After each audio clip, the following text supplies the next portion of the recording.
ఒకటేమంటే అందరికీ నమస్కారం. మిత్రులు మా ఎమ్మెల్సీ శ్రవణ్ కుమార్ గారు వివరంగా మాట్లాడినారు. నేను ఒక్కటే మాట్లాడుతున్నాను. బీజేపీ నాయకులకి తెలంగాణ సాగునీటి ప్రయోజనాల మీద నిజంగా అంత ప్రేమ ఉంటే ఒకటే అడుగుతున్నాం, వైఖరి ఏందో చెప్పండి.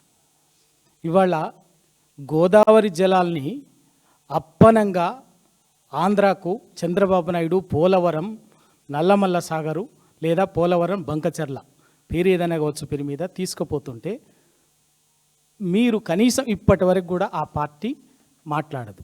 దానికి సంబంధించినటువంటి గోదావరి బనకచర్ల లింకేజీ లేదా గోదావరి నల్లమల్ల సాగర్ లింకేజీ విషయంలో మీ పార్టీ వైఖరి ఏందో మీరేందో చెప్పండి. అక్కడే మీ నిజాయితీ తెలంగాణ సమాజానికి తెలుస్తుంది. అది మాట్లాడకుండా తెలంగాణకు మిగిలిన ప్రధాన సాగునీటి వనరుగా నీటి జలాలుగా మిగిలినటువంటి గోదావరి జలాల గురించి ఒక్క మాట మాట్లాడకుండా చంద్రబాబు నాయుడు బాజాప్తా పోలవరం నుంచి పెన్నా బేసిన్కి తరలించకపోతుంటే 200 టీఎంసీలని ఒక్క మాట మాట్లాడకపోగా సహకరిస్తుంటారు.